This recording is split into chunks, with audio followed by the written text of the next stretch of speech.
Good morning and welcome. I am Advocate Santosh Shah. This webinar is being hosted by WICASA, that is Western India Chartered Accountants Students Association, which is a branch of Institute of Chartered Accountants of India, Kolhapur chapter, who approached me through their mentor, CA Tushar Anturkar, and their student Aditya Kulkarni. The webinar is being co-hosted by Students Bar Association of Shahaji Law College, who is represented by Mr. Porat Shah. So, before I start, I would like to make it clear that the webinar is mainly for students. I have accordingly made my preparations geared in such a manner that students would be benefited. There are two things which I would like to mention before I go ahead. One is that we will try, since we are doing this through technology, we will try if we can make this interactive. I always in my classes, I like to do things interactive. Now you will ask me, since I am on Facebook Live, how do you make it interactive?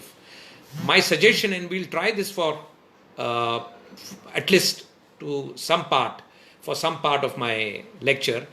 When I'm speaking to you, those of you who are online, if you can put your comments or answers while I'm speaking, or particularly when I'm asking you questions, I can read your answers online, and we'll try to make this interactive in this sense.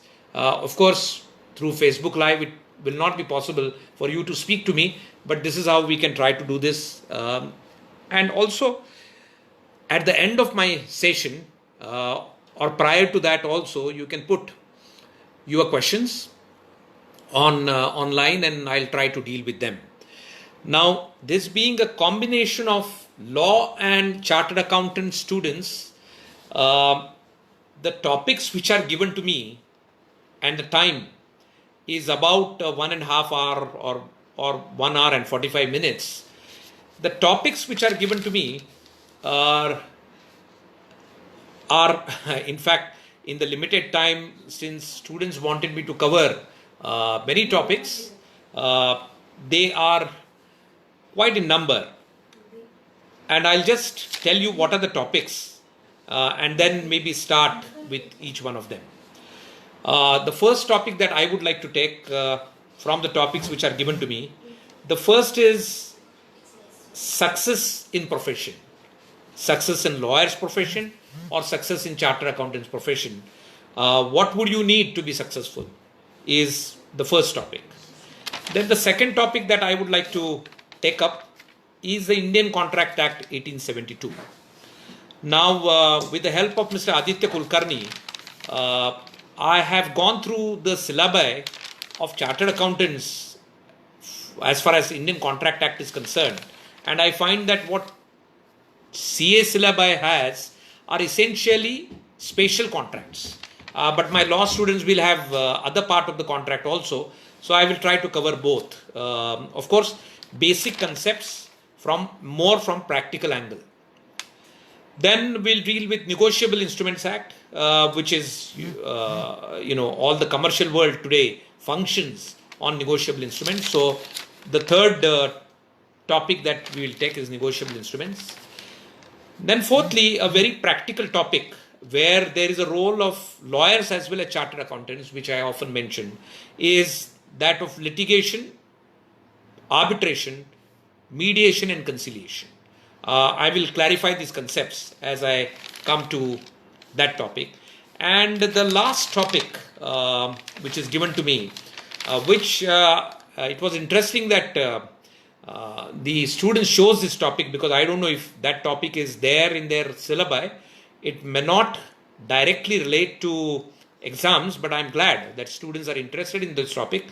more perhaps as citizens of this country than anything else, is Article 370 of the Constitution of India, a very hotly debated topic about decommissioning of Article 370 from the Constitution of India. So we will deal with that lastly, and as I said, finally we'll try to take questions and answers. So I think this is how we'll deal with the topics which are given to me. Okay, so let me start with the first topic, and let us start by asking ourselves one question: whether you are a CA student or you are a law student. What I would like to do, if some of you can put comments here, is why did you choose the profession of lawyers or chartered accountants?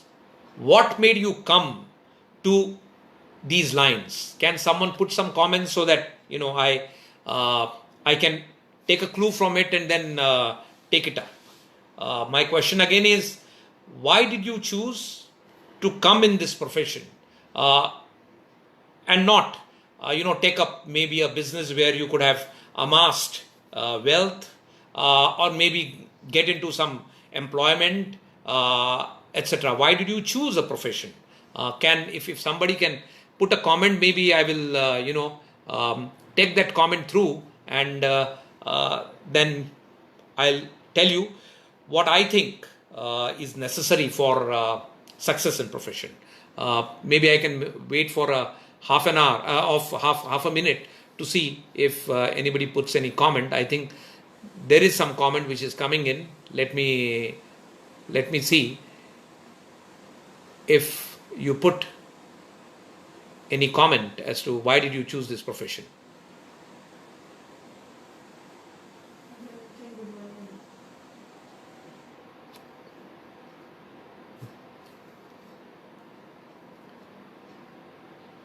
I see people are only saying good morning and watching. There is some comment coming. Because I want to be JAG. What is JAG? One Mr. Mahak Kiawat says, because I want to be JAG. What does JAG mean? Judge. Oh, judge. Okay, good. Okay. Okay. One Priya Oza is saying, I like accounting and also consulting. Great. Okay. So there is a comment coming from a law student, one coming from a CA student. Glad. Any other comments? Yeah. Any other comments? So that I understand as to why you have. One student says, her name is Rachita Shah, the satisfaction of purpose for the love of debating. Okay, satisfaction of purpose and for the love of debating. JAG is an army law. Oh, GAG is probably army law. Okay, great. I think Aditya Kulkarni is saying, I like consulting, like to meet people from various fields. Okay, great. I think I'll take this further.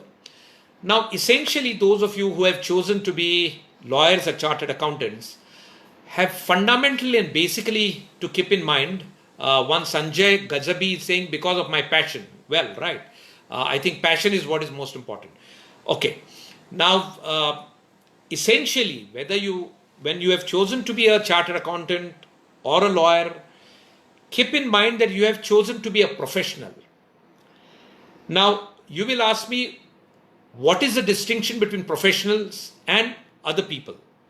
Now, the major distinction or the main distinction between a professional and a businessman or somebody who is in employment is that while in profession, your satisfaction or your success would not be measured by money or wealth. It will be measured by recognition that you have in your profession, the character that you enjoy in your profession, the image that you have built up in your profession.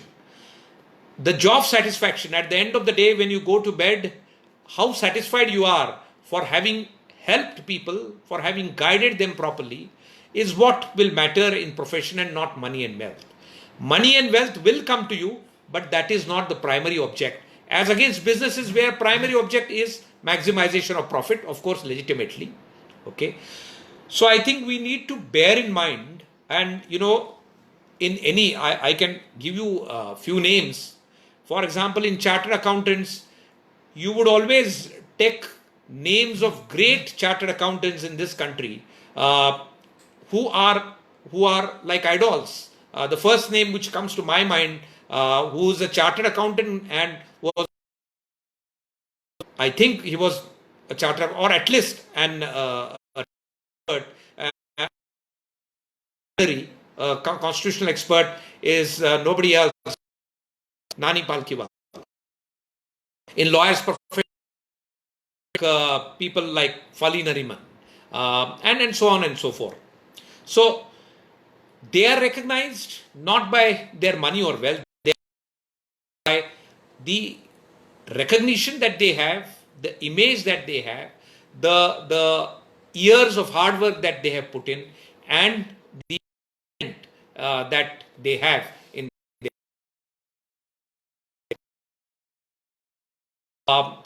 I would like to tell you a few things which, and I'm here again keeping in mind that you are all students, and also maybe some are junior lawyers or junior chartered accountants. A few things which I think particularly are in this part of the country, because this is being hosted by local Kolhapur chapters. A few things which I have jotted down, which I think we should all work on, and they would overlap. Whether you are going to be a lawyer or a chartered accountant, they would overlap. The first thing is very simple yet far-reaching, is your proficiency in language. Now, which language? Well, proficiency in both the languages. Your own mother tongue, which I think many of you would have, but that also has to be good. You have to be good reading, writing, speaking Marathi. But more important than that is proficiency in English. Now, let me take a pause. A lot of people may have a lot of love towards their Marathi language, towards their mother tongue. I have nothing to say about, you must be proud of your own language. But you can't forget that if you want to cross certain borders, if you want to have a recognition in your profession which will transcend the borders of where you are, you must be good in English. English today is a language of the world. It's a language which whoever you may be, you cannot avoid. And if you are good in English, if you are good in communication skills in English, I think that would help you whether you are a lawyer or a chartered accountant. Now, and I think there are some students who have just joined through my friend Professor Sambhaji Rao Moite. He is also a lawyer from Ajinkya Patil, D.Y. Patil Law College. I welcome them as well. Coming back to what I was saying, proficiency in English. Now, how do you build that proficiency? How do you build your communication skills? Now, you can do this by very simple methods. You don't have to sit down with a dictionary and by heart the dictionary. That is not how you do it. Simple things like watch good English movies. All of you would like that. Watch good English shows. Watch good English serials. And then, start reading good English newspapers. In the beginning, you may find that some of it you may not understand, or you may need aid of the dictionary. Do it to the extent you want, but read topics which interest you. For example, I'm sure there are two topics which interest all Indians. and they are like religions. One is cricket and two is Bollywood. Read news about it. Start with that and then come to difficult part. Form groups amongst you all and start interacting in English on different topics. Read, write, speak, mainly speak, and speak colloquial English. You need not be, you need not have Shakespearean English. And that's how you build up your confidence. And once your confidence is built, I think my experience is that boys and girls from this part of the country are very intelligent. You just need to cultivate this, and what will be added in your personality is smartness, and that will take you a long way. So I think proficiency in English and Marathi is something which is very important. The second aspect, and I find that this generation, the present generation who is doing CA and law are very good at it, and I'm glad that you are, is use of technology. Today, today this interaction of ours, this FB Live is possible only because of technology. Even in COVID-19 situation, we can do this because you all are proficient in technology, and I am a small part of this. Otherwise, we would have been absolutely locked down, doing nothing. So technology and use of technology in your profession. For example, if you are a lawyer or a chartered accountant, okay, the websites, the softwares which are there in your profession, how do you use them? How effectively you would use them? How do you do legal research or a research which is required in a chartered accountant's office? And support your seniors is extremely important. Because I tell you, seniors in your profession are, we have sort of, we are technophobic. We are not that good in technology. And therefore, if you give them proficient technological support, I think that is what they are looking for. And quick answers through technology is what they are looking for. So use of technology, I'm sure all of you are. Otherwise, there are classes available for English, classes available for technology. Take them up side by side while you are doing CA or law. Third, which I find is fundamentally important, and before I tell you this criteria, I will give you one small example. I was studying for some part of time abroad, and there, if you want to see your professor, you can't just go and see your professor like that. You have to the professors are available, but you have to take appointment of your professor, because there the professors are just not teaching. Teaching is only part of their work. They do a lot of research. They do a lot of projects. They write papers. They attend conferences. So, they're very busy people. Teaching and classroom is only part of their job. So, you have to take their appointment. So, I distinctly remember I took an appointment of one Professor Kapali in the US. And I remember that I had taken an appointment of his at 10 o'clock in the morning. And I was ready at quarter to 10. From my hostel I was to go. I was just going to start. I got a call from Professor Kapali saying that, Santosh, I'm sorry, I'm getting late by 15 minutes. Don't come at 10. Please come at 10:15. So see, the professor calls the student and tells him that I am getting late by 15 minutes. I don't want you to waste even your 15 minutes. Don't come at 10, come at 10:15. Now, this is very important. Time, promptness. I have seen that there is something called Indian Standard Time which doesn't exist. You as juniors must always be prompt. If you are told to come by your senior, or if you have to attend a client, be punctual. Always be on time. Go 5 minutes early and not late. You will ask me, what difference does it make if you are late by 5 minutes or 15 minutes? Well, I tell you, if you are on time, that tells the person with whom you have kept time that you are sincere with the object of your meeting. And the person who is there will also appreciate it. That's one. Secondly, time management. Okay, how you manage your time in work, okay, in your other activities, in your family, how effectively you manage your time takes you a long way. And I tell you, a busy man can have time for everything. Okay, so time management is very important. Well, then coming to one very important aspect which applies to juniors as well as seniors is, and I can see some questions here. Akshay Bhauke is asking, sir, which newspaper is most effective to improve English? Okay, Akshay, I think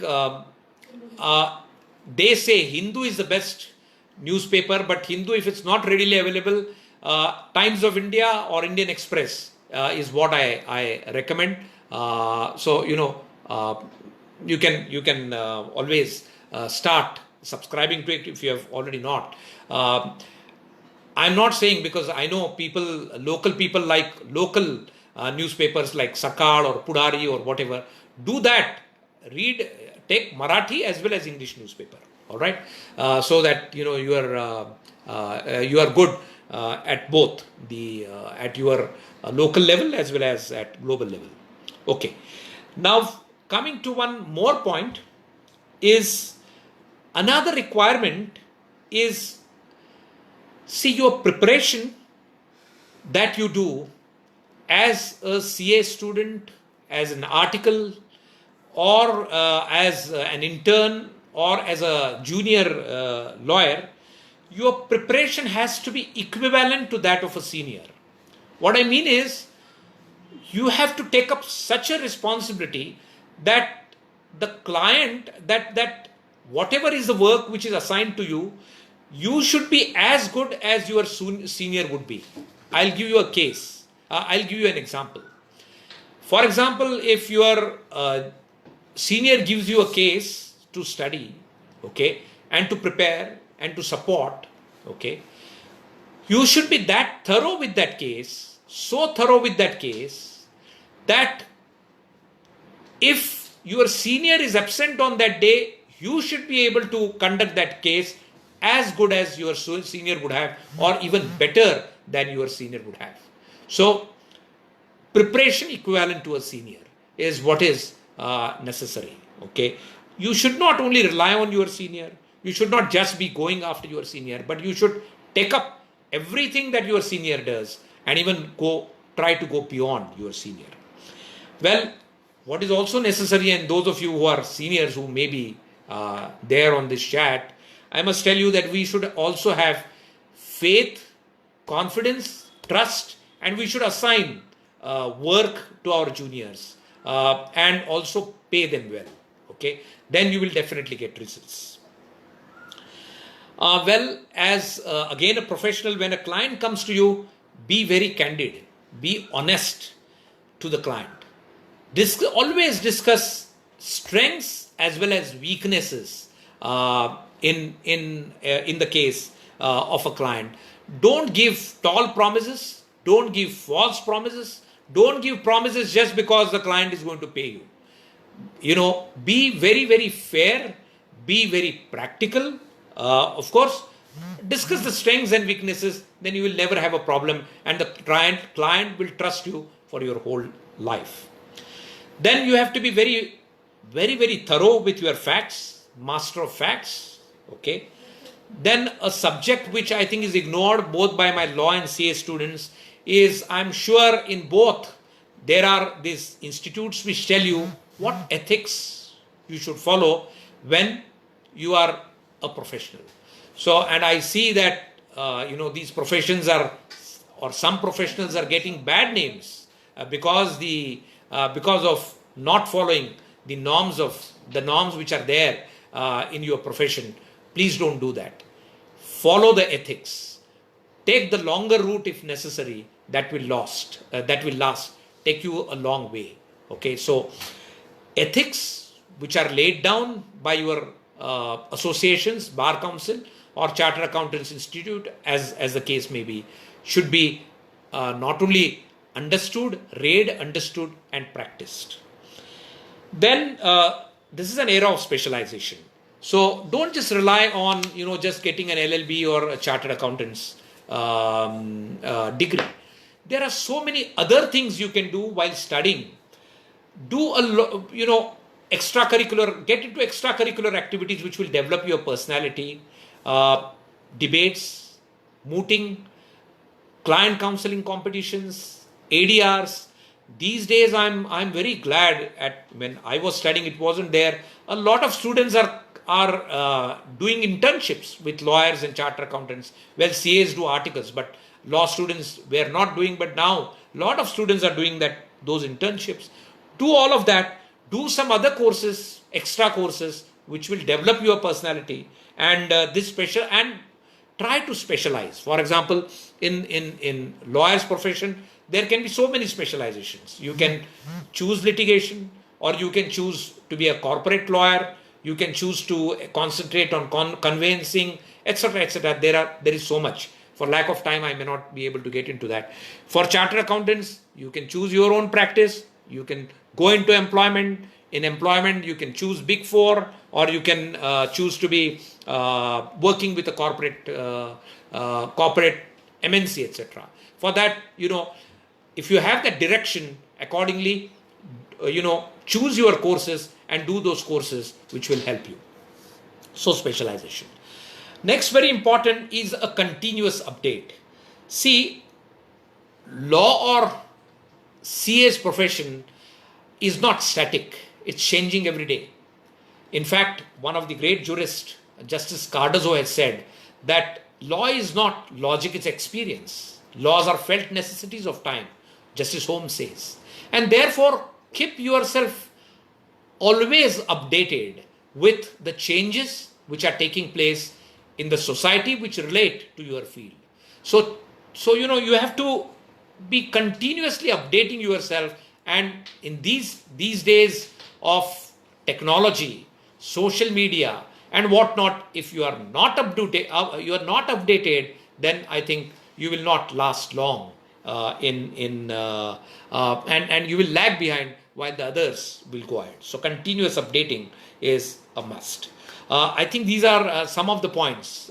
Because of constraint of time, I think I'll go to the next topic. But till then, if there are any questions on this topic about success in profession, there are some questions coming here. One, Pooja Patil has asked, my English is well for writing and listening, but not in communication. That's a very good question, Pooja. In fact, writing and listening relates to speaking as well, but there are few things which you can do. There are some good classes, or there are some good organizations you can join. Let me name few, and even in Kolhapur now they have started. There is an organization called Toastmasters. Join Toastmasters. I'll tell you that every week, okay, they hold a sort of a get together of those who are interested, and they give you topics. They want you to speak on those topics, and they will see that others who have joined in that group also talk on that topic, and you will evaluate each other. Well, you can do your own Toastmasters. Join with your friends and start talking on different subjects. And, that's how you develop. There are some good communication classes. Join them.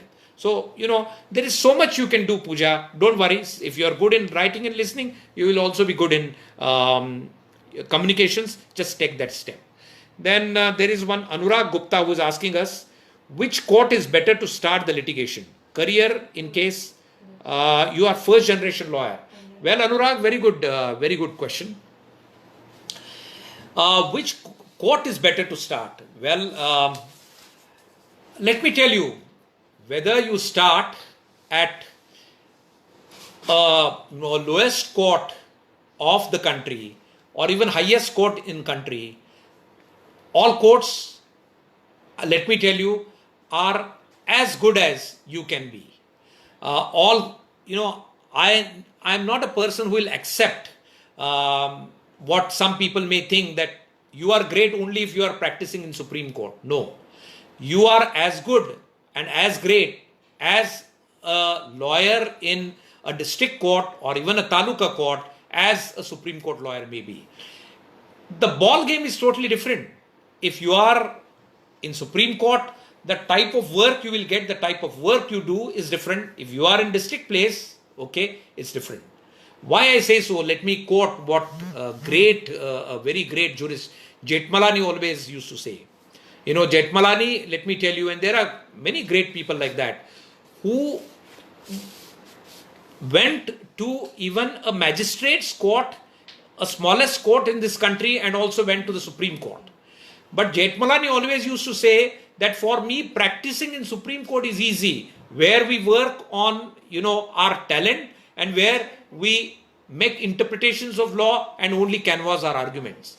What is more difficult, he said, is trying to take out truth from unwilling lips through cross-examination in the magistrate's court. So, there is nothing like, where you should start. It depends on what you like. If you like trial lawyers, to be trial lawyer, if you want to be, being at your place, you can start at that place, take some experience maybe, and then go to High Court, Supreme Court. So, place or where depends on, there will be factors also where it is possible, where you will have scope. But, to my mind, wherever you may be, if you are good, you will make a mark. It may take some time in profession, but it will you will come up. Then one Akshay Bhavke is asking, why you studied law abroad? He is a teaching of Indian law week. Oh, all right. Akshay, nothing like that. In fact, if you see, there is no end to learning. So, and there is no end to the exposure one can aim at getting. So, if you get an opportunity, I see why not. If those of you get an opportunity, go to best of the schools, go abroad if possible. But that doesn't mean you cannot do it by staying in this country. Now, good institutes and the cultures in many of the good institutes and even law colleges in this country has come up. So, if you get exposure, more exposure you get, the better it is. But it need not always be like that. Then one Avinash Kudalkar is asking how to spend. Good question. Ideal time in court hour. Well, this is a very good question, Avinash. What I tell you what I do. Yes, you are right. There is a lot of waiting in our courts. Maybe there is a lot of waiting in chartered accountants profession. And here I would like to recommend you all must read a beautiful book, which is like a Bible to me, Roses in December by M.C. Chagla. See, when you are a junior, when you don't have much work, utilize the time that you get in reading and preparing in different subjects of your profession. But because after you grow and once work starts coming to you, you won't have that time. You won't have time even to read. So spend your time in reading and developing yourself. Okay. And also, you see, make it a habit. I think if you make it a habit yourself and with your clients and with the court or whoever you have to interact with, to keep times, go to a court. Now, for myself, I go to a court only when my cases will be taken up. I finish the cases and immediately I'm back. Of course, you will need that support of your juniors for this, but it's, as I said, time management is what is important. I think we'll go to the next topic because untouched. So let me go to the second topic, which is given to me by the students, which is the Indian Contract Act 1872. Okay. Now, I will, of course, in the limited time I have, I will touch on the main concepts of Contract Act and, with special reference to present situation, that is COVID-19, the doctrine of force majeure is what I will specifically deal with. Here I should mention I wrote a paper which is there in social media on force majeure and COVID-19, the judicial response in India. and I have it's published even in Marathi in Delhi Pudari. All of you can always see that. But I will deal with that with reference to Contract Act. So let's start with the second topic, Indian Contract Act, Special Reference Force Majeure.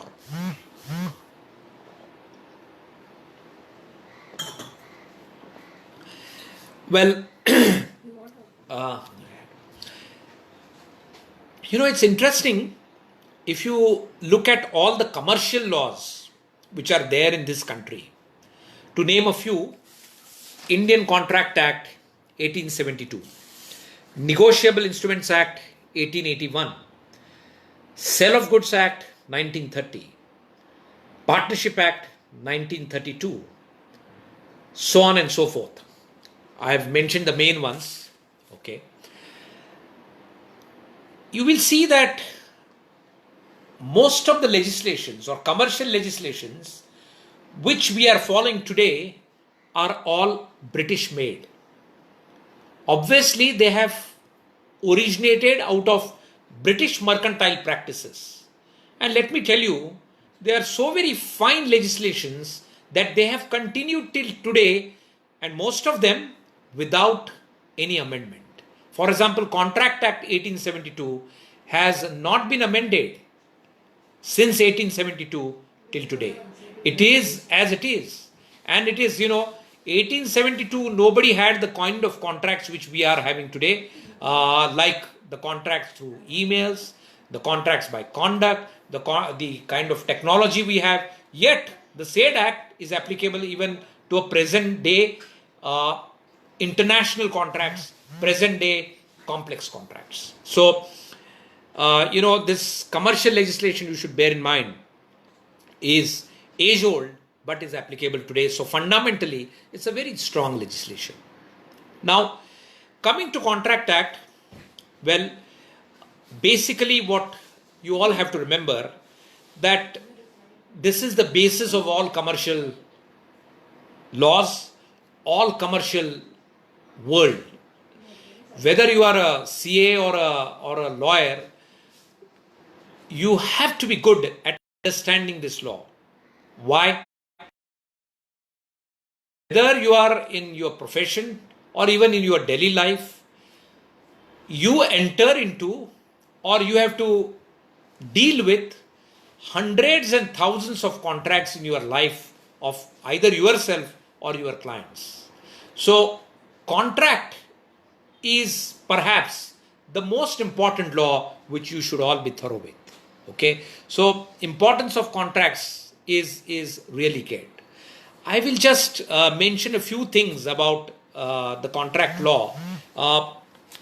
Essentially, Section 2 of the Contract Act, if you read Section 2, it defines what is offer, it defines what is acceptance of offer, and it defines what is consideration. Read those definitions very carefully. It is only when an offer, acceptance and consideration come together, we come into a contract takes place. Now, what are the conditions of a valid contract? Now, Section 10 of the Act, as we all know, lays down conditions of a valid contract. The first condition is what we call as a free consent. That is, both parties must agree upon in the same sense. Both must understand the contract in the same sense. If there is gap in understanding, then a valid contract may not take place. If both parties understand the contract completely differently, then there will be a problem. So make sure that you read every word, every sentence, every comma, every full stop in a contract, understand. If you don't understand even a word in a contract, don't advise your client to sign it till you understand and you make your client understand every word in a contract. So, agreeing upon the same thing in the same sense results in a contract which is valid, it will subsist, and there will not be any problem. Of course, free consent sometimes can be vitiated by, as we know, coercion, if there is some force, undue influence, if you are under some influence which is there, fraud, if you are defrauded, if you enter into a contract through some misrepresentation, or if there is a mistake as to facts or law. I will not go into the details of this, but free consent, there are these exceptions which can result in the contract not being entered into as a valid contract. Consideration for a contract has to be lawful, which means you can't enter into a contract that I will give you some money if you murder somebody. That's not a valid consideration. Object of a contract has also to be a lawful. A contract which is entered into with an object of achieving some illegal gain is not a valid contract. The Contract Act defines certain contracts which are void. I will just briefly mention them. Then the persons who are entering into contract must be competent to contract, which means the persons must be of a competent age of majority, 18 in this country. They must be of sound mind, and they must not be disqualified under law, which means they are not declared to be insolvent, they are not declared to be disqualified under any other law to enter into a contract. So they must be competent to contract. Now, some other laws may also come in, like some contracts must be in writing, some contracts must have witnesses. For example, a will be valid only if it has 2 witnesses, otherwise the will is not valid. Some contracts will need stamp under the stamp laws of a particular state. Some contracts will need compulsory registration, particularly if it deals with transfer of property under section 17 of Indian Registration Act. So all those formalities must also be completed for a valid contract. Now, what agreements are void agreements? Agreements, the consideration of or objects of which are unlawful, are void, as we saw. Agreements which deal with time bar date, or gifts which are not in writing, or time bar dates which are not in writing, gifts which are not out of natural love and affection, they are not written and registered, then since they lack consideration, they can be challenged. Even agreements to compensate somebody for what is done in past, if it is not in writing, may not be valid. Now it's interesting here, sometimes a question is raised. Suppose you are buying some property and the market value of that property is, let's say, 1 crore of rupees. But you enter into an agreement to buy that property, let us say, for 50 lakhs. So half of the market value. A question may come up whether this agreement or this deal, the market value of the property is 1 crore, but you have entered into an agreement to buy it for 50 lakhs, whether it is valid or not. Okay. Can I have some answers, some comments here on this question? Market value of the property is 1 crore. You have entered into a contract to buy it for 50 lakhs. Whether inadequacy of consideration will be a ground for setting aside such a contract, that it is not a proper market value. Can I have some comments on this question? Let me understand what students think. It is little lagging behind. Okay. Okay, let me repeat my question, because I think because of technology, there is some gap between what I'm saying and the way it is reaching you, the time gap. My question is like this, and I'm getting some answers, I'm glad, but I'll just repeat. Suppose there is a contract where a person is buying a property or entering into a contract to buy a property, an agreement to buy a property, which the market value of which is 1 crore, but you have agreed to buy that property and the other person has agreed to sell that property to you for 50 lakhs. Whether this is a valid contract or a void contract. With reasons, you just can't say it's valid or void. Can somebody, there is some response I'm getting. One Subodhini Dorle is saying it's valid. Manisha Gowde Ponkule is saying it's valid. But can you give reasons why it is valid? One advocate Abhijit Nedge is saying it's valid. Give me reasons. I'm interested more in reasons. than just answers. One Rachita Shah is saying is valid because the amount of consideration is irrelevant according to her. Then once Swariman Burman is saying, I believe if the two parties are okay with it, there may not be any issue. Okay. But there's something more to it. All of you are right here. There's something more to it. Let's say somebody challenges, or one of them challenges this contract, particularly the person, okay, who is selling the property, challenges this contract in the court, and he takes up the plea that, well, market value is 1 crore, but here my 50 lakhs, I am challenging it. Then do you see a problem here?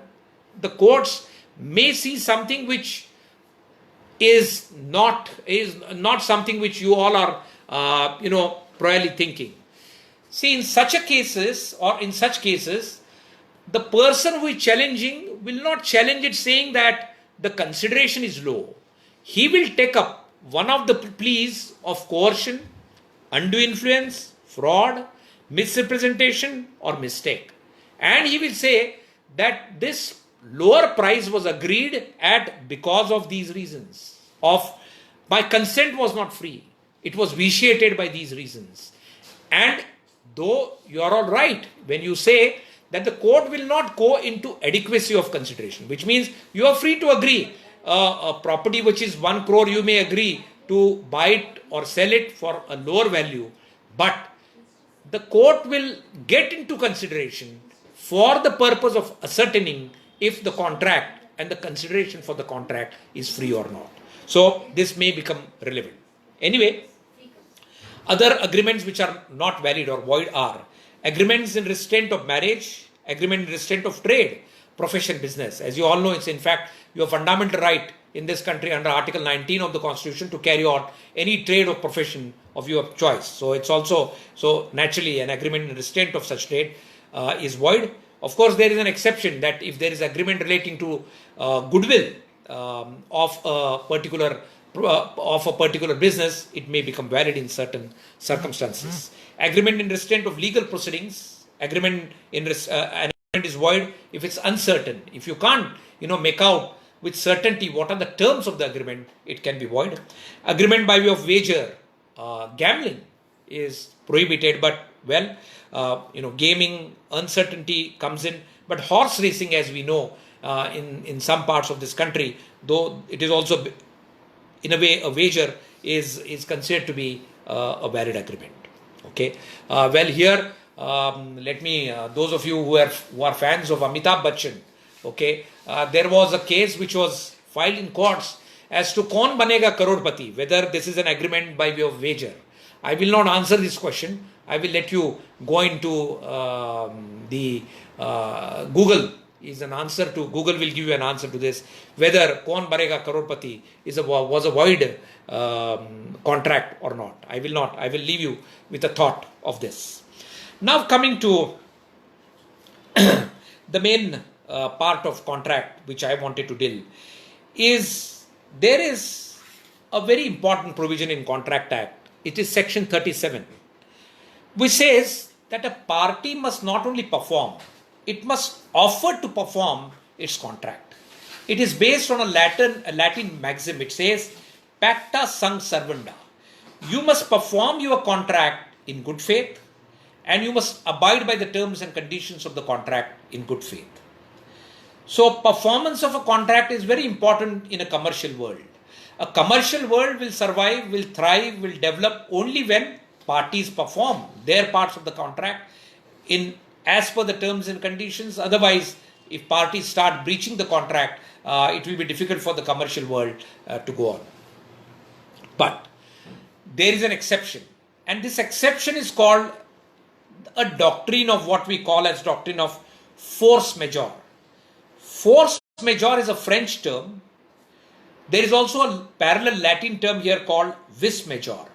The meaning of these terms is superior force. If there is a superior force which prohibits you from performing the contract, you can take that excuse, a valid excuse for not performing the contract, and that will excuse you from performing the contract. Now, if there is in your contract a specific clause which enables you to take shelter, for example, many contracts you will see that there are clauses which say that a party will be exempted from performance of a contract, let's say, because of an act of God, war, commotion, riot, flood, and so on and so forth. Rarely you will find that there will be a mention of pandemic like the one. But if there is a mention of any of this, or if what is mentioned can come in, indirectly as a pandemic, then one can take shelter under that clause and try to get yourself exempted from that particular contract completely, or depending on the terms of the contract for a period of time. But if there is no clause in the contract, even if there is no clause in the contract, there is a provision under Contract Act, which is Section 56 of the Contract Act. And it says that a contract, if it becomes impossible of performance, then it becomes void.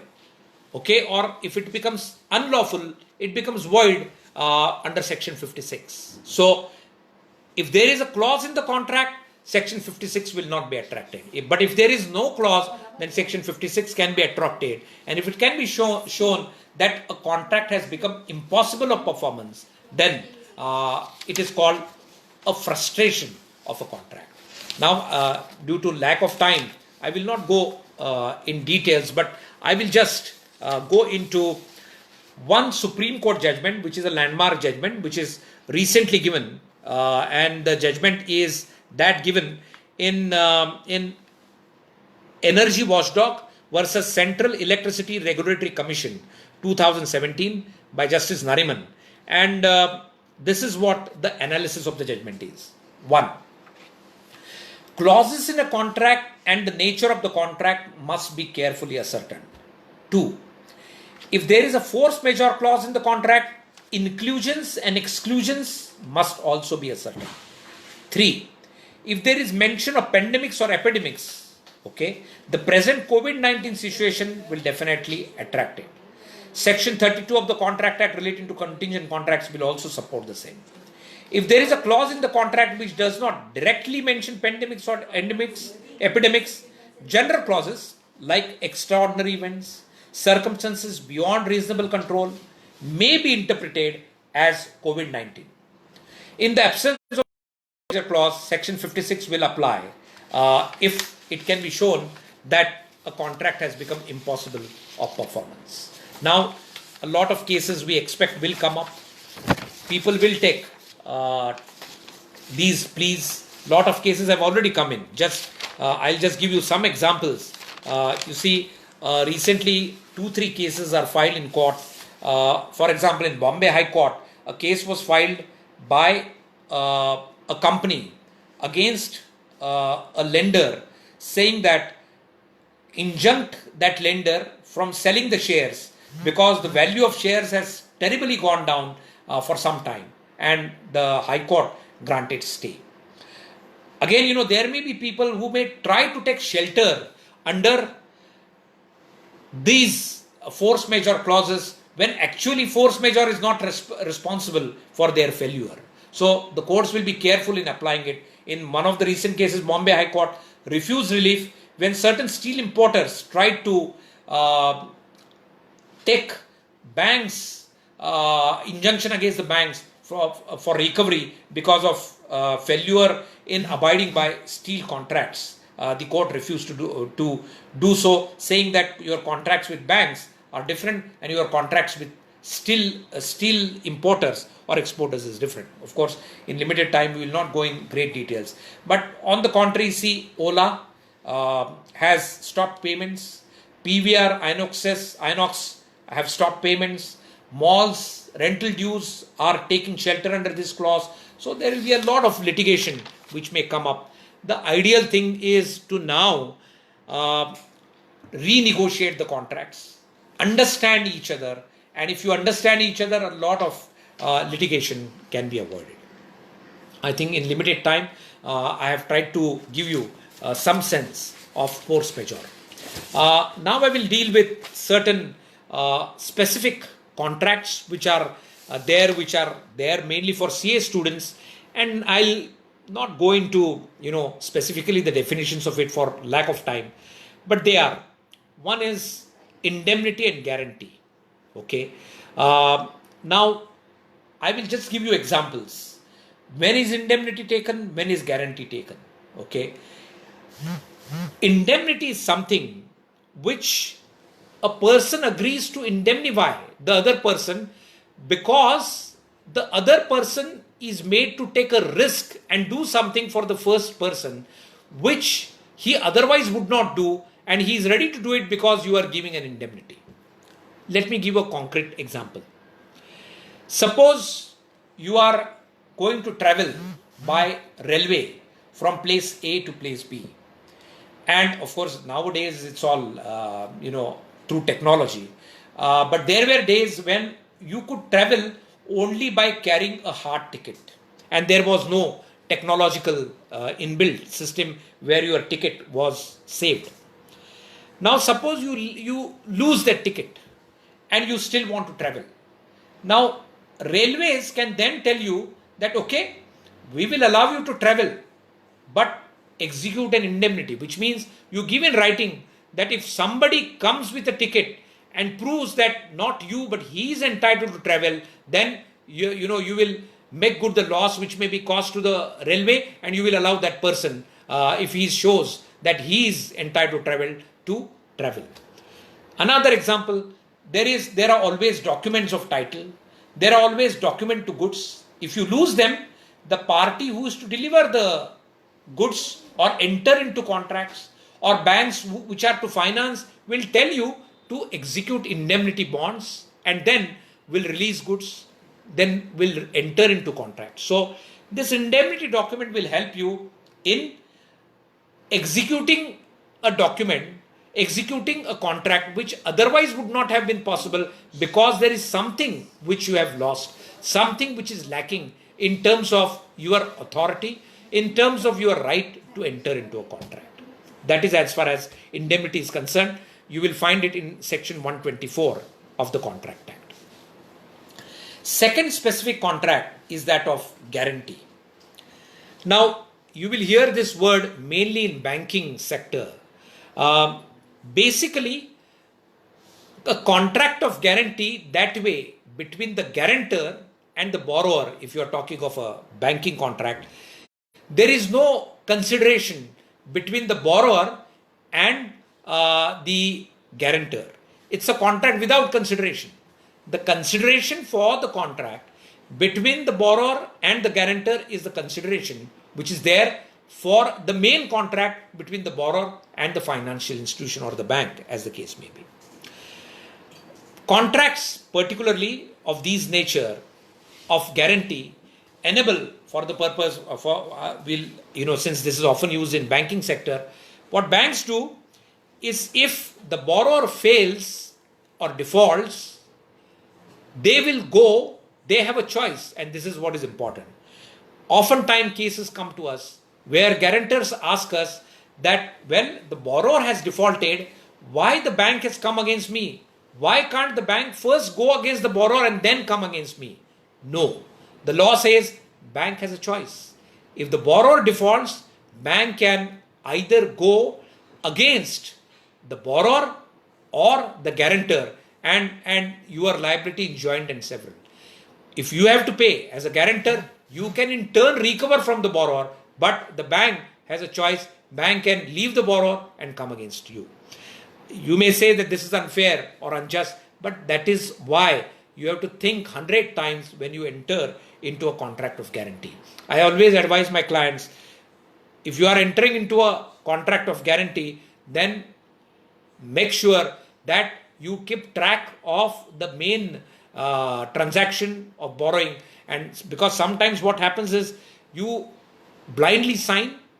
The contract of guarantee is a continuous guarantee, and tomorrow you find that at the time of entering into the contract, the balance was, let's say, some meager amount, but by the time after some years the borrowings increase, you will find that that it's a mind-boggling amount to which the contract comes, and the bank comes against you for those crores of rupees, and you are helpless. So, in a way, I sometimes advise my clients: if you want to help somebody, give the amount, be a lender, give a hand loan instead of entering into a contract of guarantee, because it runs parallel to the main contract. So, caution against contract of guarantee.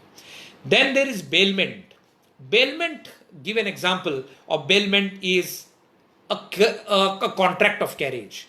In a contract of carriage, you bail the goods to the carrier, and the carrier is supposed to take care of the goods as if, they are your own goods, and fulfill the contract.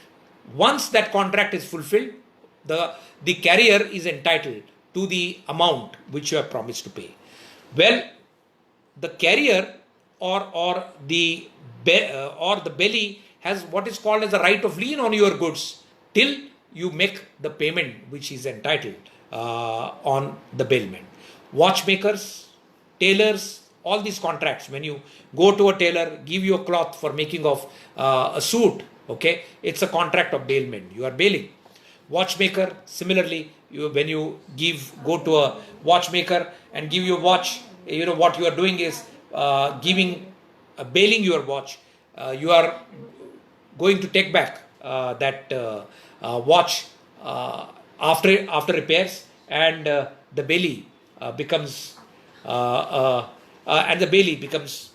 you see, the bailey is the watchmaker and you are the bailor. Another contract, which is a specific contract under the Contract Act, is what is called as a pledge. Now, pledge is equivalent to a mortgage. While in a mortgage, you are mortgaging immobile property, in a pledge, you are pledging movable property to get some finance. So, under section 172, in a pledge, you get finance by pledging your goods, movable property, and the condition is once you repay that money, you are to get back the goods. If you don't repay, then of course the lender is entitled to take those goods, sell them, and recover the amount. So that is as far as bailment and pledge is concerned. The last specific contract under the Contract Act is that of agency. See, in commercial worlds, we enter into contracts. As a lawyer, a power of attorney, or many times we go to courts, we enter into contracts through power of attorneys. Power of attorney is nothing but the principal appoints an agent, agents enters into a contract on behalf of principal. Sometimes agents can also be authorized to appoint sub-agents. Agency can sometimes be expressed through writing. It can even be implied by conduct. Sometimes there may not be any agency, but later on, agency, even if it does not exist when it is entered into, an agency contract can come into existence later on by ratification by the principal. So ratification is possible. Then the Contract Act under section 182 in that chapter tells you about agent's duty to principal, a principal's duty to agent. I will not go into it in the limited time, and effect of agency on contracts with third persons. So I think I have tried to introduce you to some part of the Contract Act which I feel was relevant. Now let's take some contracts. Mr. Amol Deshpande, who is a retired judge, has I think passed a comment which will be very valuable for all of us to know. He says the contract of guarantee stands discharged if the banker discharges the principal borrower without the knowledge of guarantor. He's asking if it is correct. Yes, sir. There are ways in which a contract of guarantee gets discharged. I will just read what are the ways in which the contract of guarantee gets discharged. It is there from section 126 onwards. A contract of guarantee, that is, a guarantor can get discharged under the circumstances which are laid down. I will just read them, and they are, okay, since the time was limited, I did not get into it, but this is how a contract of guarantee gets discharged. It says, okay, discharge of surety or guarantor by variance in the terms of contract. If the terms of contract are changed by the borrower and the banker, then the surety may get discharged under section 133. Then discharge of surety by release or discharge of principal debtor, as you asked, sir, rightly, that if the bank discharges the principal debtor, it will automatically discharge the surety. Then discharge of surety when creditor compounds with, gives time to, or agrees not to sue the principal debtor. Then, but the surety is not discharged when agreement made with third person to give time to principal debtor. Then creditor's forbearance to sue also does not discharge the surety. Release of one co-surety does not discharge others. Discharge of surety by creditor's act or omission impairing surety's eventual remedy. If surety loses his remedy because of acts of surety, because of acts of the guarantor, that will also result in discharge. So these are a few things which can result in the surety's discharge. In the limited time, I will not be able to get into too many details. Then there are some more questions which I'll take. One, Miss Aditi Vader has asked, what would you like to say to last year students as we'll be starting our career after lockdown? I think, after lockdown, okay. I think, Aditi, this relates to my first topic, success in profession. Well, lockdown, yes, this is an important thing that you mentioned. See, I know that all of you, all of us, those who are in profession also, are thinking of how life would be after lockdown. Well, always keep in mind that there are opportunities which would come up, and I think you should look and think about the opportunities which would come up because of lockdown, and concentrate on those than what you have lost. Let me just give you some examples. If, for example, whether you are going to be a chartered accountant or a lawyer, now a lot of things will come in our court system and also as a chartered accountant in your profession, which you will have to manage through social distancing. And therefore, you will have to be good in use of technology and getting things done through technology without actually going and meeting people or going to the court. I am told a lot of arbitrations are taking place even today without actually people meeting each other. That is, the arbitrator sits at one place, the lawyers sit at other places, the clients sit at other places, and through technology arbitrations are taking place. I'm told that a lot of chartered accountants are functioning full time, okay, because a lot of work from home is happening. As a lawyer, as I can see that, concentrate on areas which can come up post COVID-19. Concentrate on now doctrines like force majeure.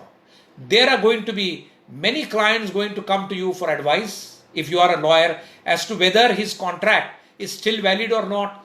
Is there a way out? How to deal with it? If you are a chartered accountant, people are going to come to you to ask you as to what will be the now time limits to follow for your income tax returns, your GST returns, and also if you are a labor industrial consultant, people are going to come and ask you, what would you do?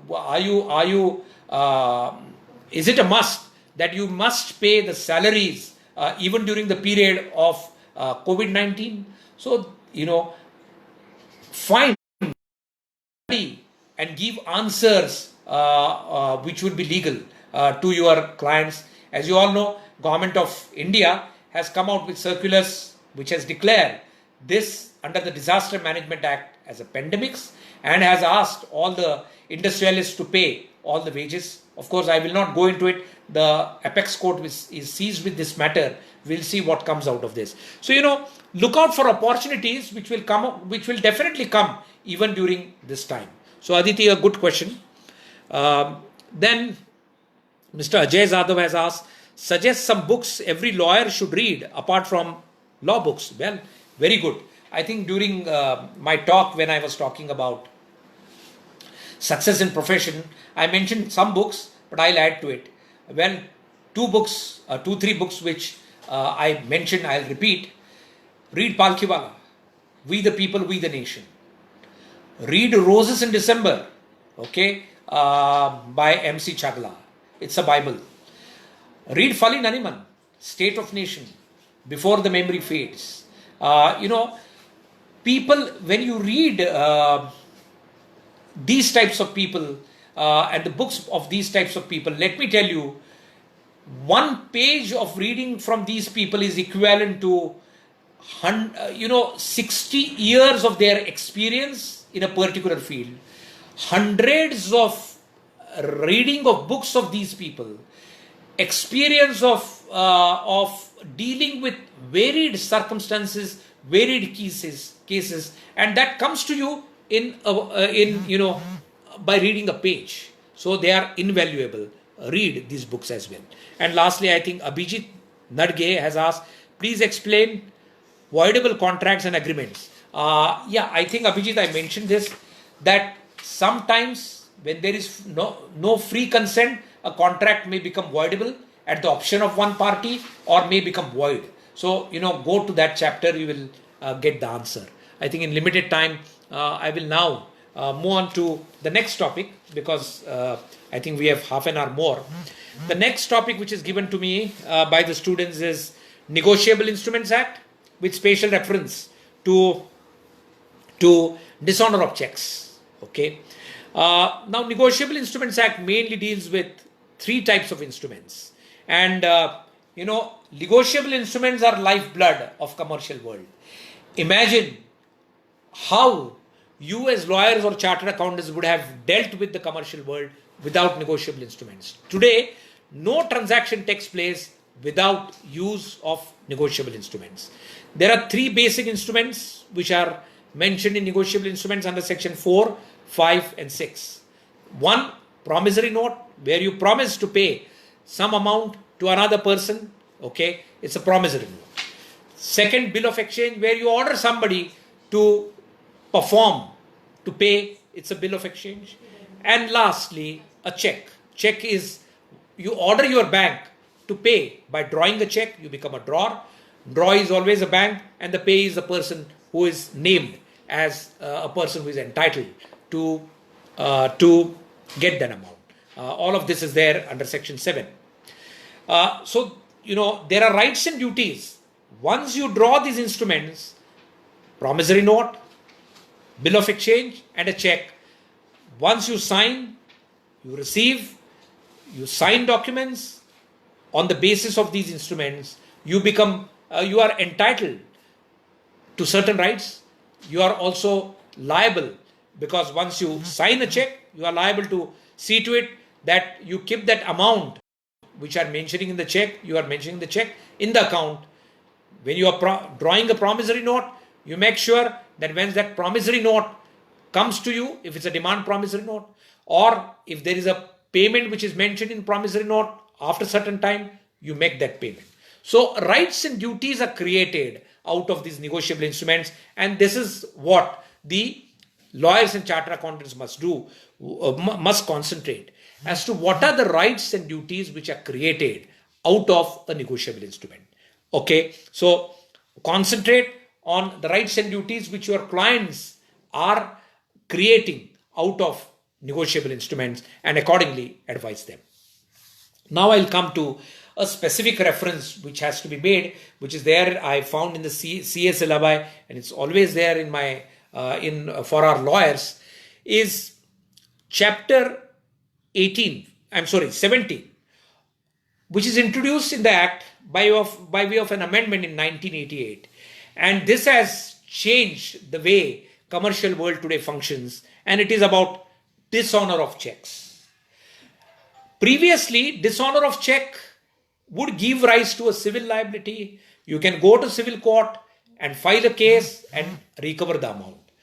Today, by introduction of this chapter, particularly section 138 to 143A of the Negotiable Instruments Act, dishonor of check is now made an offense under the chapter.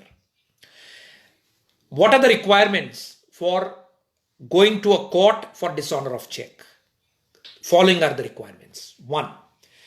The check must have been drawn for a legal date, a legal liability.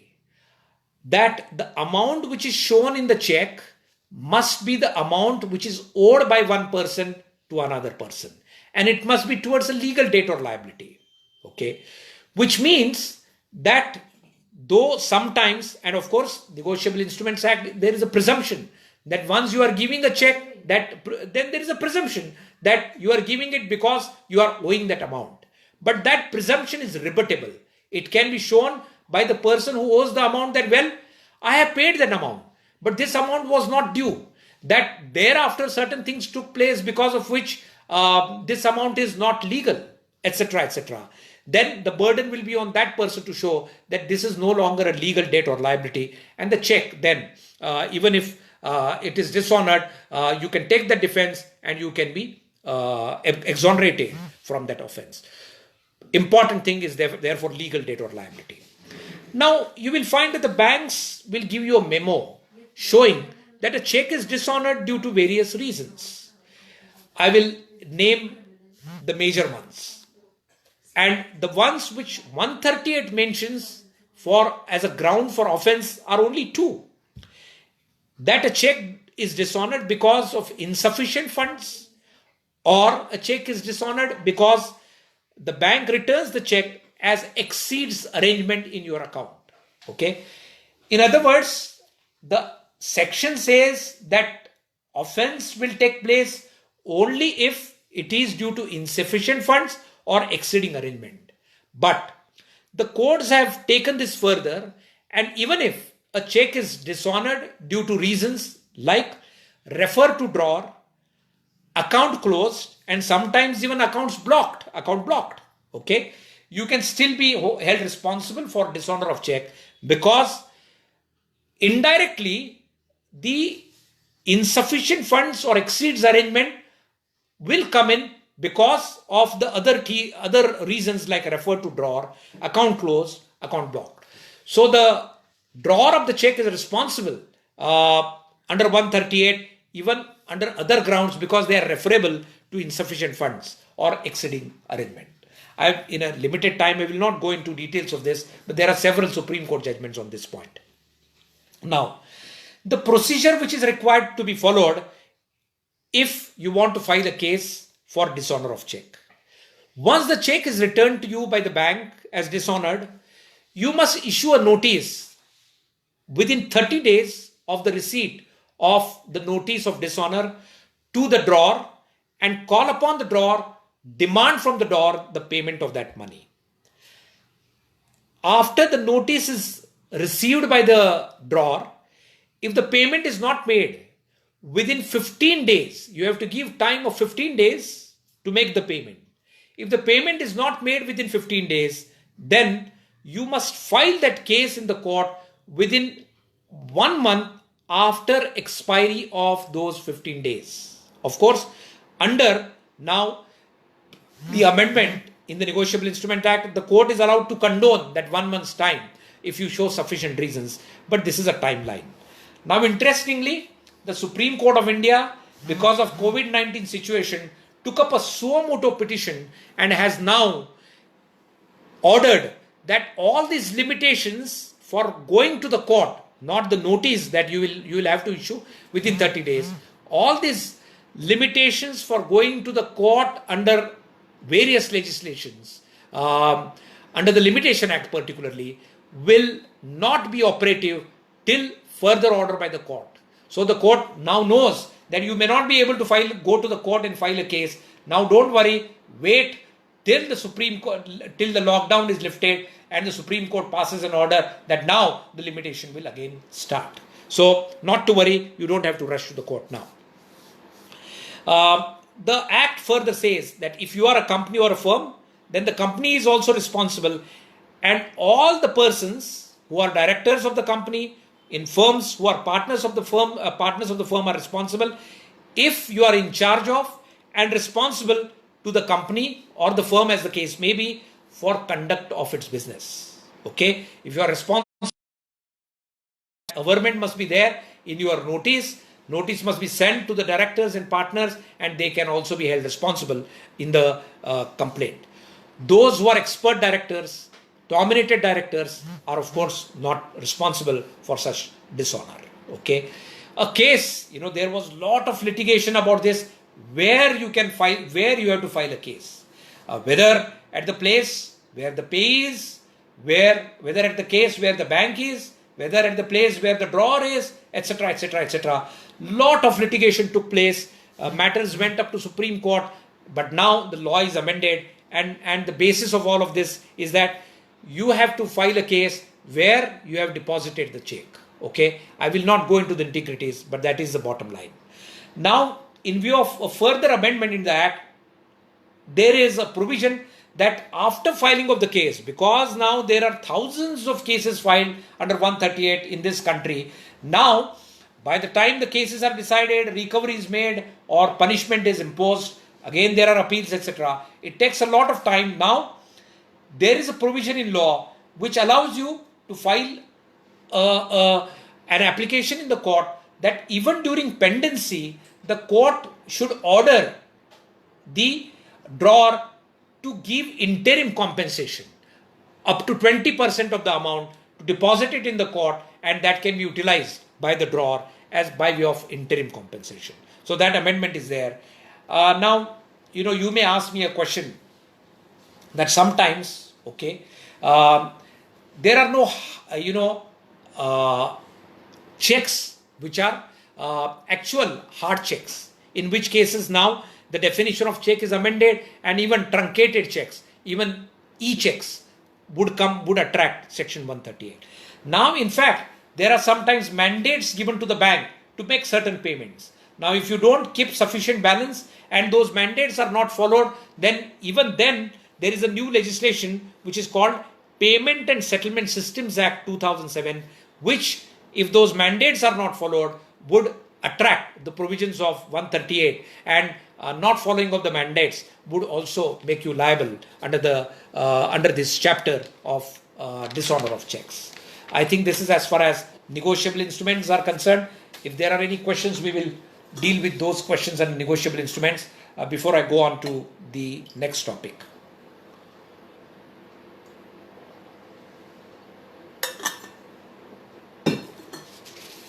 One Mr. Deepak Kulkarni is asking a question. I think people are asking a lot of questions about career than negotiable instruments. How CA/CS study helps in criminal practice? Well, from CS you are going to criminal. Good. Let me tell you, in fact, the world has become very complex now. Let me tell you, in my own practice, oftentimes I take help of chartered accountants and company secretaries, and vice versa. I am sure there are chartered accountants and company secretaries which take our help for resolving a problem, okay, whether civil or criminal, because you cannot be expert of everything. So you will need inputs when it comes to financial matters of chartered accountants. For example, understanding balance sheets, understanding what is significance of a particular entry, whether that can amount to acceptance of liability or not. Chartered accountants will come in here. Company secretaries would be very useful in telling you, in giving you what are the returns which companies have filed with the registrar of company, and what one can infer by reading of a returns of companies with the registrar of companies, and what is the analysis of companies' health when it comes to the returns which a company has filed. So there is a lot of interdisciplinary inputs which are necessary. Even in criminal matters, we often take help of chartered accountants and company secretaries to understand whether a criminal element is made up of, let's say, defrauding, or manipulation of accounts, of manipulation of record, etc. In limited time, I may not be able to go into a lot of details, but it's important that there is a combination of all of this. Forensic audit has become very, very important. Mr. Deepak. Then Darshit Shah wants to know: is there any study to become a judge? Okay. Well, Darshit, no, and yes. No, there is no recognized course as such. Today, because of new rules, one can become a judge even immediately after passing law, if you have got more than 55%, or one can become a judge after 55%, after 3 years or 7 years, as the case may be. There are some private classes, private coaching available. You are interviewed by, at the magistrates level. MPSC conducts the exams. At higher levels, you are interviewed by High Court judges, and on the basis of your understanding of the concepts of law, you are chosen, and also, of course, your ability of dealing with cases, your integrity, and your conceptual clearance. Aishwarya Chaugale asked us, in what cases check bounce does not amount to an offence? Well, if the check is bounced, for example, not because of reasons like, insufficient funds, exceeds arrangement, refer to drawer, account close, account block, reasons like, by mistake, your signature is not identified by the court, by the bank, okay, or reasons which do not relate to insufficiency of funds, okay, the check is, let us say, torn, the check is written in different inks, then you are not responsible. So 138 will not be attracted. But as long as a ground can be related to insufficient funds, the 138 will be attracted. So hope I am clear, Aishwarya. Then one Neeta Parit asks, demand notice time can extend it for lockdown. Interesting. No, Ms. Neeta Parit. No, Supreme Court order says time to go to the court is extended, but demand notice time is not extended by the court yet. So it remains to be seen. Some people have again moved the Supreme Court to extend that time, but it is not yet extended. So my advice is, if you can, of demand notices, don't wait, send them, because otherwise, of course, you will have to again deposit the check if the check is still valid. But if the check is still not valid, then don't wait, send the notices, and then thereafter you can wait, because your time to go to the court is what is extended by the Supreme Court. So I think now we can... there are some more questions. Sumit Kavde asks, sir, what about those cases in which take is dishonored just before lockdown? I think I answered, Sumit, that you have to issue a notice. You can again deposit a check, because now the law as is laid down by the Supreme Court, you can deposit the check as many times as you want. So you can wait up to the validity of the check. Up to 3 months, wait up to 3 months. If check is valid for 3 months, deposit it. Unfortunately, if the lockdown is extended up to 3 months, then deposit it just before 3 months. Okay, you get a dishonor, then issue a notice. Certainly issue a notice, because till then, if the Supreme Court does not give you extension, then you have to issue a notice. I think the posts are on, so you issue a notice, inform. Thereafter, you can wait till the lockdown is lifted and the Supreme Court lifts the limitation ban. But be careful, because the Supreme Court has not extended the time to go to the court, has not extended the time to give the notice. It has extended the time to go to the court. Okay, I think we can go to the next topic. There are too many topics given by students to me. Next two topics and then I think then we can wrap up and see if there are still some more questions. I think students have asked me to explain the difference between litigation, arbitration, and mediation. Well, I think litigation is what all of you know. Okay, litigation, okay, is what is traditionally known to everybody, that if there is a problem which you cannot resolve by any amicable settlement, then you go to a lawyer, and lawyer traditionally tells you that you have to go to the court. Now, going to the court, what applies is what we call as a code of civil procedure. It's a very technical law. You have to follow all that procedure, and then litigation will see its own fate. But after years of litigation, we all know that litigation has many problems, though it also has a lot of good things.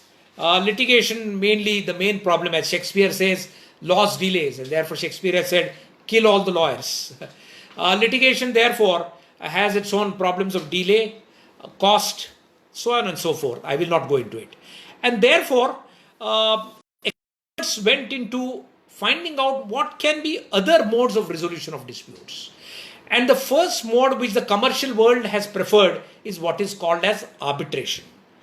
Now, in simple terms, arbitration is choosing of a private judge. You choose your own judge. Don't come to our system of courts. And today, if you had a private judge, see, arbitration could have gone on online. Courts have come to a halt because we still don't have that online infrastructure in place for judges, for court system, for lawyers. Arbitration now today in this country has taken roots, particularly in commercial world and in big places, and it is governed by what is called as Arbitration and Conciliation Act 1996. Okay, I will not go into the provisions of that law. I advise everybody to master arbitration law. It can be a separate topic by itself. What is now also become very important, and it is coming from the court system only, that instead of even litigation or arbitration, try to involve a neutral person and try to get mediation through a neutral person, or try to involve a neutral person and try to get conciliation. Mediation is where mediator will take you to a solution. Parties will not be forced to accept any solution, as is the case in litigation or arbitration. Parties will be taken to a solution themselves by generating options. Through mediation, conciliation will be more proactive, where conciliator will give you the options. Mediation will be more subtle. Mediator will not give you the options but will take you to the options.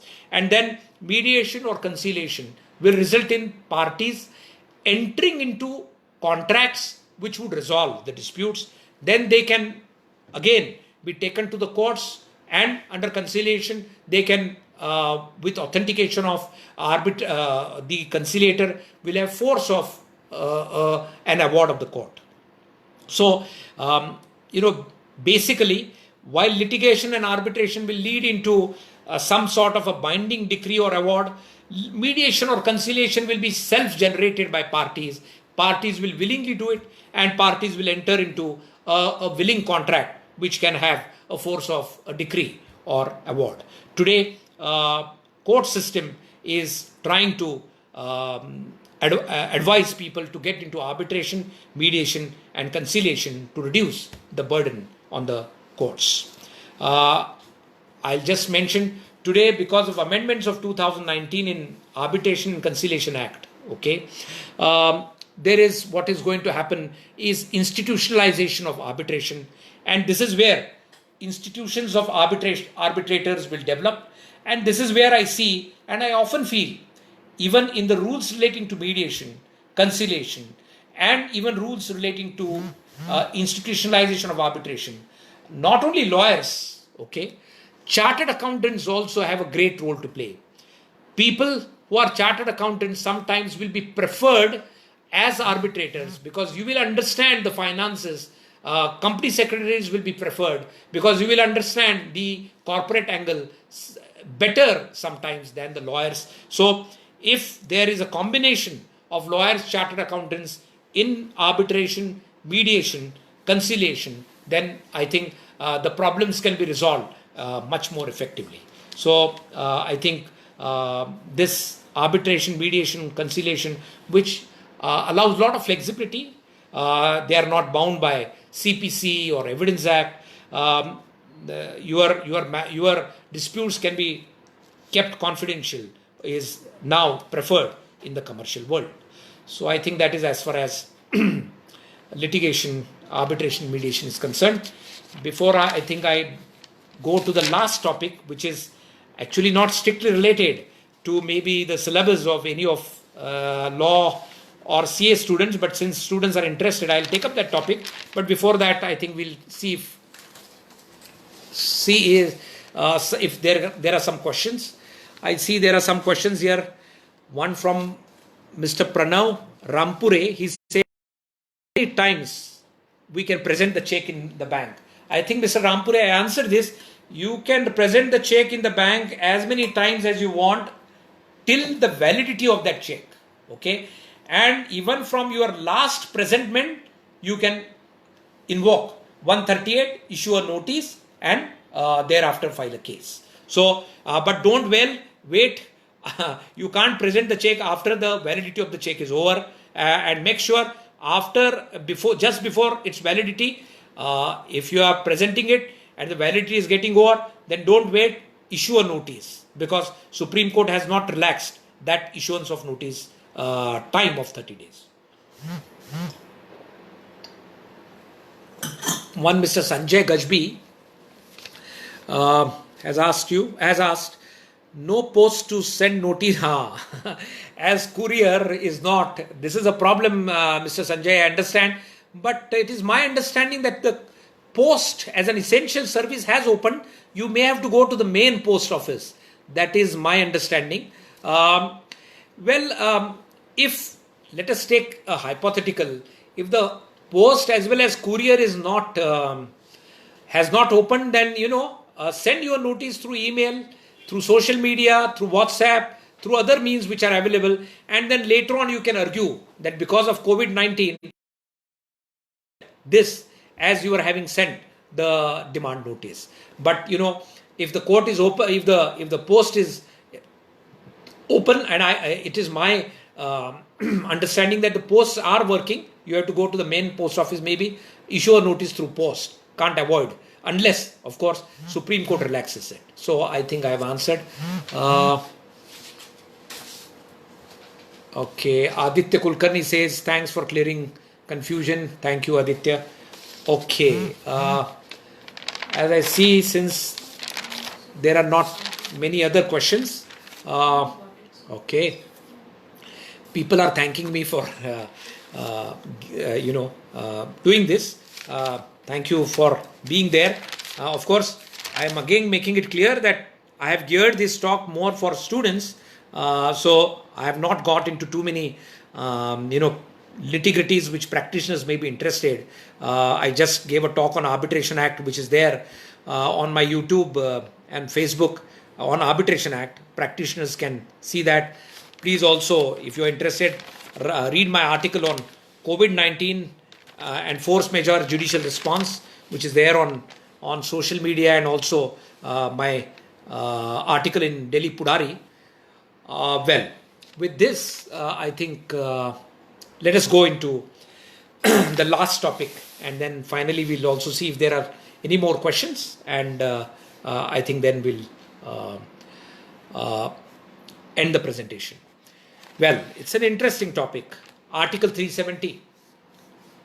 Well, before I really go into the article and decommissioning of this article in October 2019 by the present government, you need to, because you're law students and CA students, I don't know how far you know a little bit of history.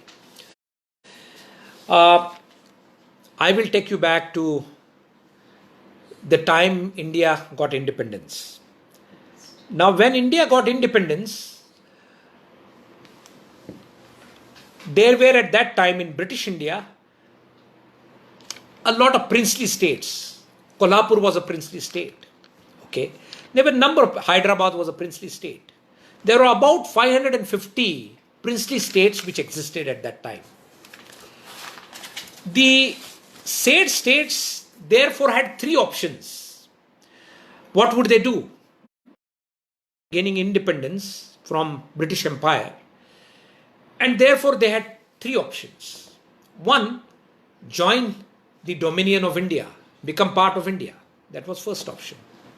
Second option, join the dominion of Pakistan. Those who want to join Pakistan, join Pakistan. Third option was remain separate. Don't be in India, don't be in Pakistan, you remain separate. You be your own princely state, you be the Raja, and the kingdom continues. So these princely states had these three options. The dominion of India and our freedom fighters at that time engaged, as we all know, Vallabhbhai Patel to deal with these princely states, and as is known as a person with iron hand, Iron Man of India, he engaged with, he engaged with all these princely states and convinced them that they join in dominion of India. Now, when they agreed to join in dominion of India, it was agreed that there will be what is called as an instrument of accession. Okay, all of them will sign an instrument of accession, and Government of India will also sign this instrument of accession, and by signing that instrument of accession, you will become part of the dominion of India. So different, Rajas at that time, princely states at that time, signed that instrument of accession and became part of dominion of India. Kashmir was peculiar. Kashmir at that time became peculiar for several reasons. I will not go into too many historical facts because we have to come to Article 370. But before we do that, you should understand this. There was a war which was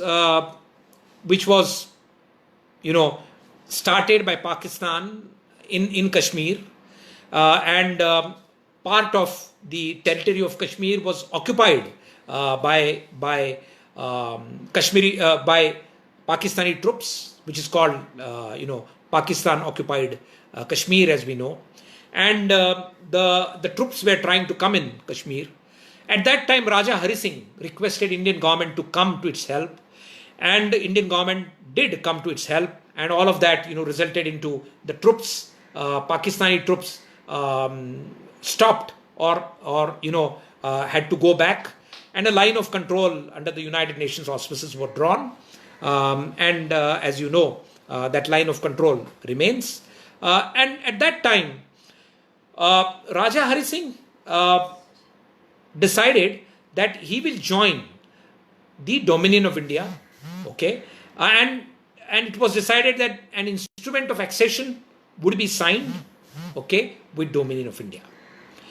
But at the same time, because of peculiar position of war, because of peculiarities of Kashmir, it was decided that there will be an article which will be inserted in the Constitution of India, which is Article 370. Now that article, the title of that article says it's a temporary measure. Now mark the words, it's a temporary measure. So Article 370 inserted in our Constitution as a temporary measure. I will not, read that article. What that article essentially does is it says that the Constitution and the laws of India would be applicable in Kashmir only with the consent of the legislature of Jammu and Kashmir. So the Constitution of India, different laws would be applicable, or different provisions of the Constitution would be applicable only with the consent of the state legislature. In other words, you can't, for example, you will see any law you open, it says that this shall apply throughout the territory of India, except many laws would say, except the state of Jammu and Kashmir. Why it says so? It would be made applicable to Jammu and Kashmir only if Jammu and Kashmir legislature accepts it. So there are laws which are not applicable in Jammu and Kashmir. So, they accepted many laws, but for some laws, for example, right to information, is still not accepted by them. So it's not acceptable to them. Okay. So after 1950, many laws which were passed, many provisions of the constitution were made applicable there by the state legislature. But certain laws were not made applicable. Certain part of the constitution was not applicable, not made applicable. Now, interestingly, one more presidential order which came to be issued in 1954, by which, though you will not read this in constitution, but another article came to be inserted. It is Article 35A. Article 35A came to be inserted in the constitution in 1954 by presidential order. What that article does is it empowers the Jammu and Kashmir state legislature to define who is a permanent resident of that state and to give special rights and privileges only to permanent residents of that state, which means you can buy property only if you are permanent resident of Jammu and Kashmir in Jammu and Kashmir.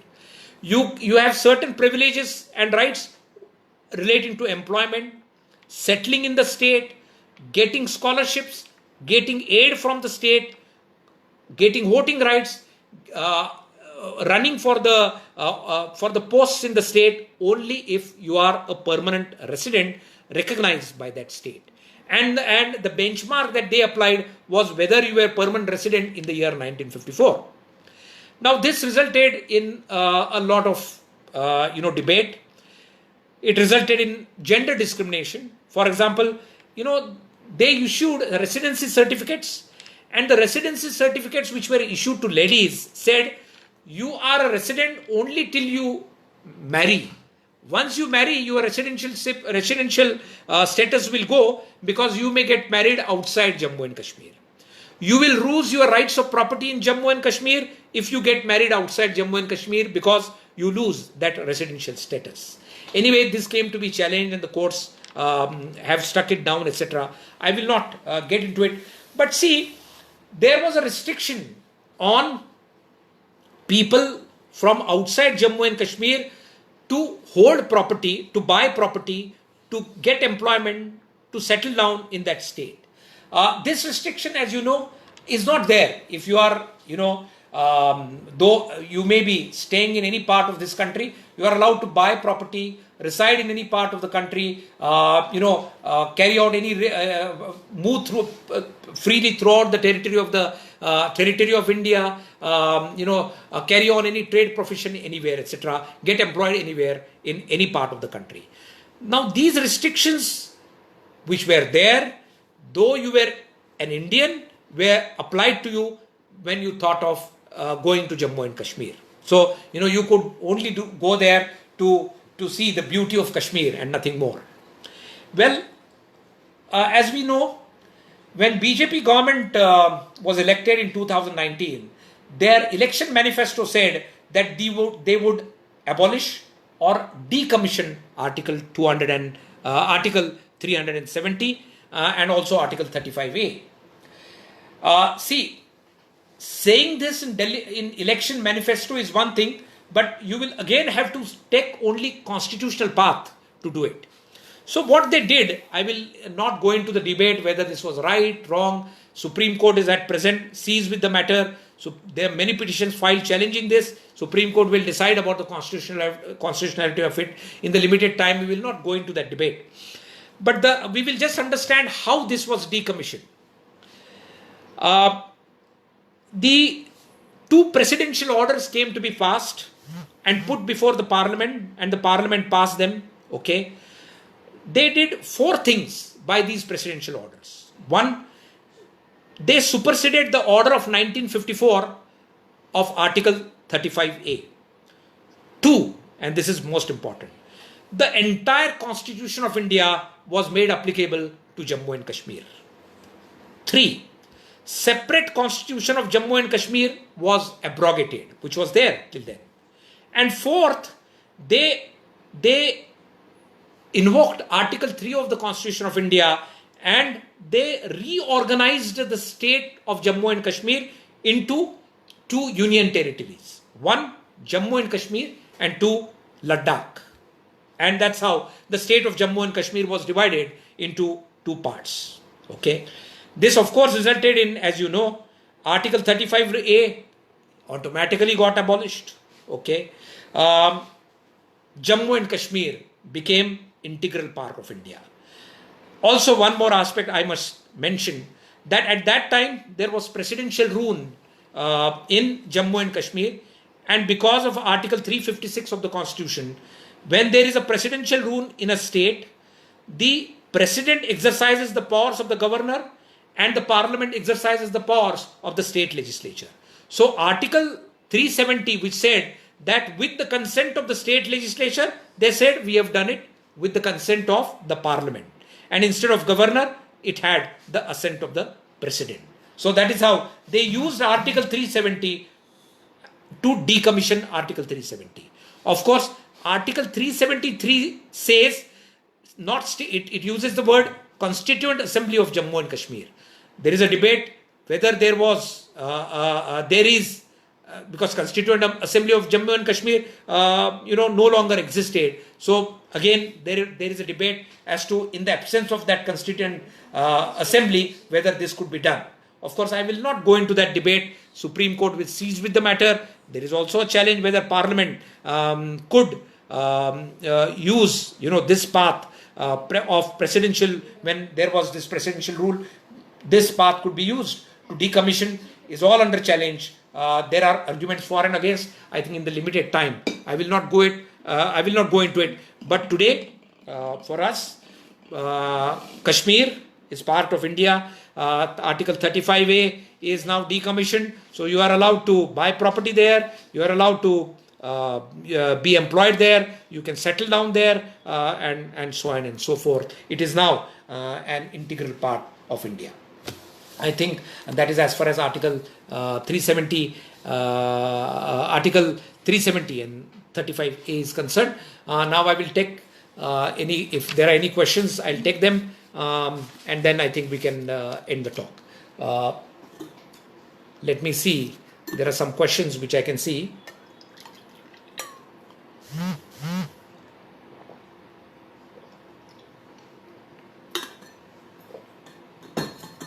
Okay. Sheetal Patil has asked, in the case of Negotiable Instruments Act, second notice, when start cause of action? Okay. See, Ms. Sheetal,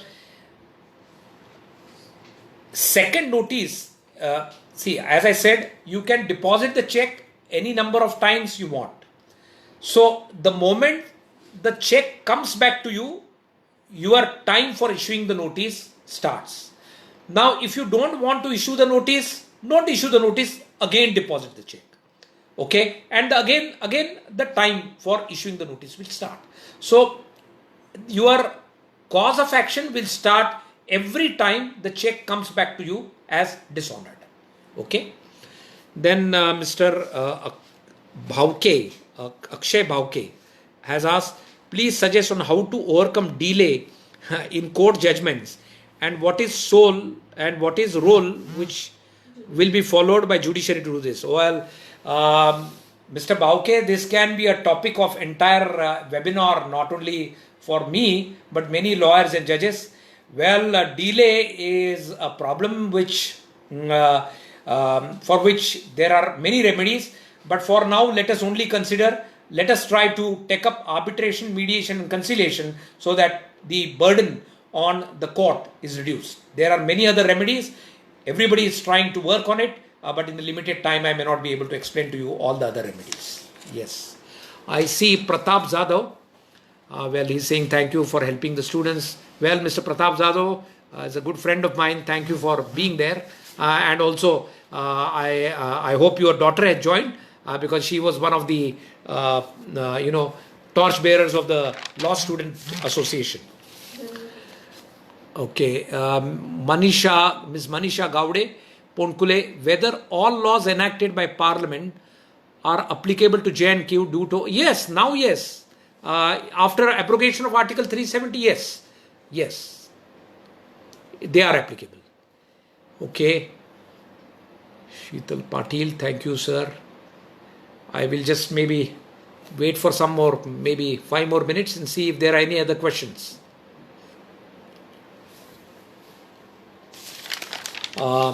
Before I close, I'm thankful to the organizers, the WICSA branch of ICAI, particularly Chartered Accountant Mr. Tushar Anturkar, student Aditya Kulkarni, Students Bar Association of Shahaji Law College, Mr. Poras Shah, other students, Ms. Zadhav. Okay, Mr. Tushar Anturkar has a question or a comment. Well, that was an excellent deliberation, sir. I hope all the participants gained a lot from your expertise over the topic. Thank you, Mr. Anturkar. It was your initiative, in the lockdown situation, there is some brainstorming for me also. So I enjoyed doing this. Well, there are thanks messages coming. Thank you, Ms. Prachi Kulkarni, Kalyani, Urne, Brunali, Vilankar, Aditya Kulkarni. Okay, Aditya, thank you. That I made it interactive. Yeah. Aniruddha Nakil. All right. I think there are only thanks messages coming. So, well, again, thank you to all. I think seeing that, I think Poonam Rane has some question, or she's only saying, sir.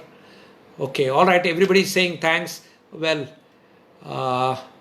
okay. All right.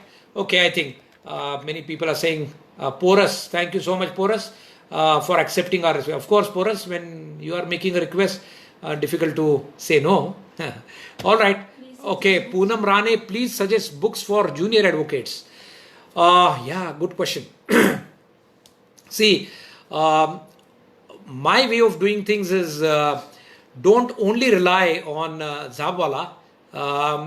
Read the text, buy bare texts, and good books with some classical commentaries. For example, if you are talking of Evidence Act, okay, maybe well, Sarkar on Evidence, or if you are talking of CPC, Mullah on CPC.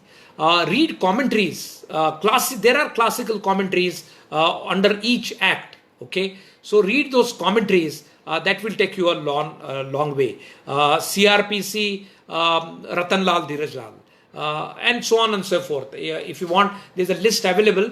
I can also provide a list of these classical books. Read these classical books and just don't lead, only Zabwala or only 30 questions or something such that. Rely on bare texts and good commentaries on every subject. Okay. To develop advocacy, I think Poonam, I have mentioned how to develop it. So, okay. Madhvi, Article 370 and 35A is clear. Thank you, Madhvi. Okay. Right. Okay.